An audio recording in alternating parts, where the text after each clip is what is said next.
Hello everyone, welcome back in a new video of Learn with PHNX. In a world where data is the new oil, how do we protect our financial privacy? So we'll indeed discuss today how blockchain can help protecting our privacy, because there is not a single week where we do not hear about a new data breach. Many of us do not see that as a major issue, but actually having our personal data out there, whether they are sensitive or not, can lead to dramatic consequences, whether it's identity theft, financial fraud, or many other malicious activities. But before we go deeper in how blockchain provides a solution to that problem, we must define a few concepts. And to start with, we'll discuss the difference between anonymity and pseudonymity. So anonymity, I think everyone understands what it is. It means that nobody can identify us and our actions are not trackable. Pseudonymity is a weaker version of that. It means that anyone can still relate our actions to a single person, even though that person remains unknown.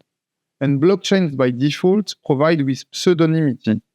Our wallet address does not reveal our identity, but all our actions are linked to that address.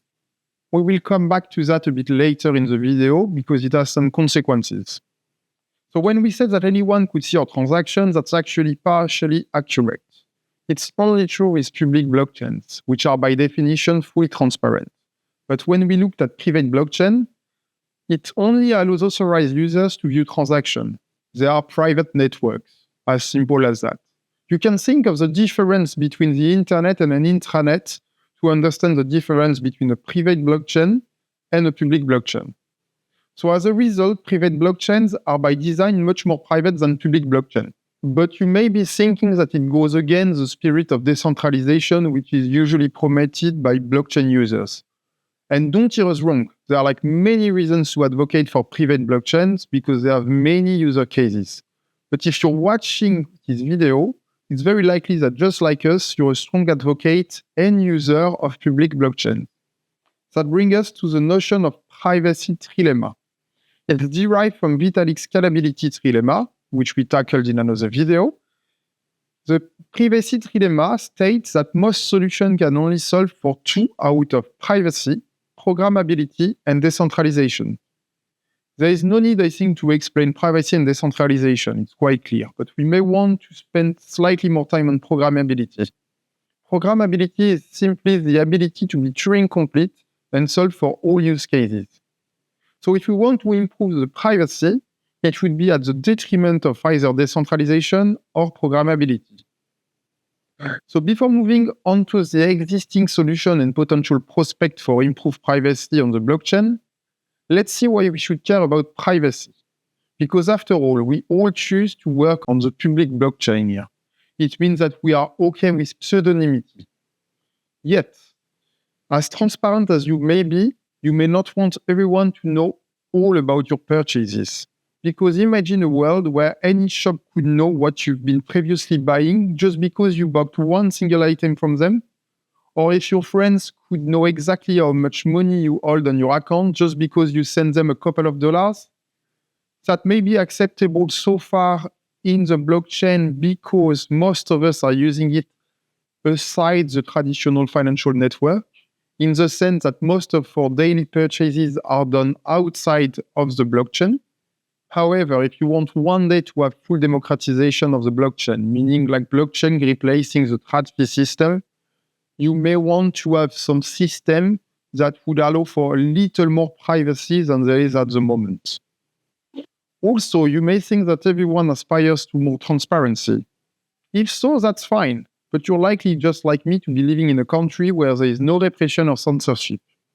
For people living in countries where they could face some jail for their opinions, privacy is key. But yes, fully agreed, more privacy would also mean that people with bad intention can go under the radar as well. That's the downside of privacy. Time now to look at concrete solutions to improve privacy on blockchain. We will never mention all of the solutions, there are way too many, but we will mention the main ones. And also we won't go into too much detail on each of those mechanisms because it may get too technical. but we are more than happy to come back in more details on some of those solutions in future videos, so don't hesitate to ask us in the comment section. So first up will be with zero-knowledge proofs, or ZK proof. They've become increasingly popular in the past year, and the concept behind that is extremely interesting. You can verify that a statement is true without ever giving up any information other than that statement. So let me rephrase that in simple words. Let's say I know the secret of Tom, and you can only trust me if you're 100% sure that I know that secret. Well, a ZK proof will allow a verifier to confirm that I know this secret without me revealing the secret. A crypto that has grown popular and is using ZK proof is Zcash.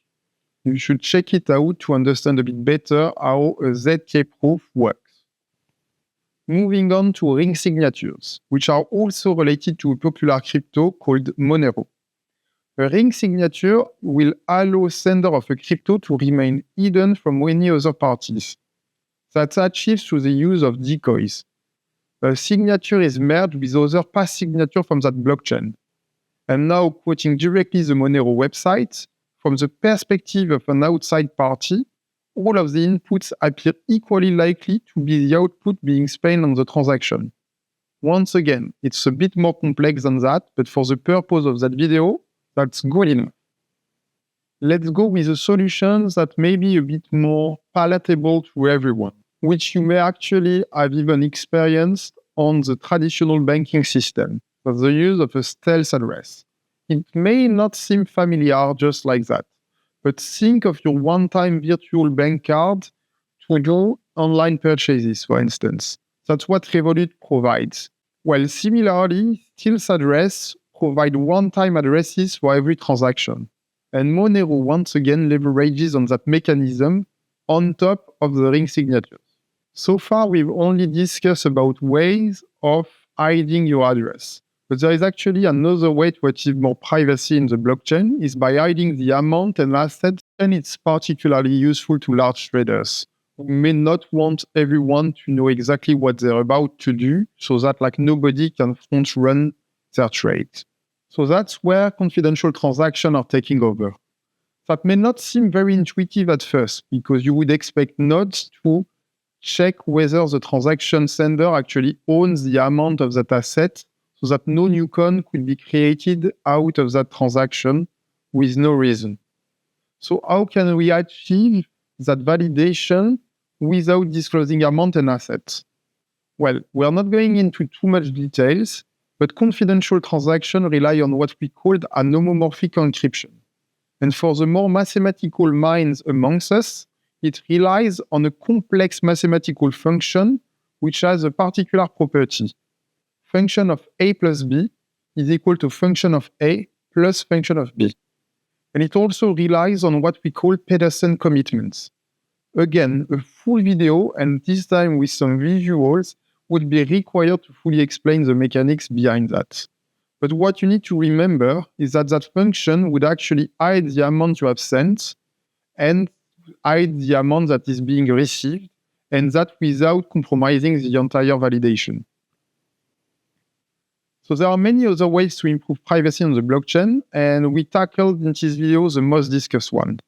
We invite you to look at real-world applications just like Monero or Zcash, and it will show you that privacy-focused cryptocurrencies are not just theoretical concepts, but are practical tools that are being used today.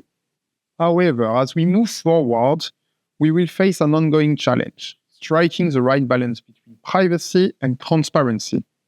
While privacy is crucial for personal freedom and financial sovereignty, complete anonymity can also enable illicit activities, as we mentioned earlier.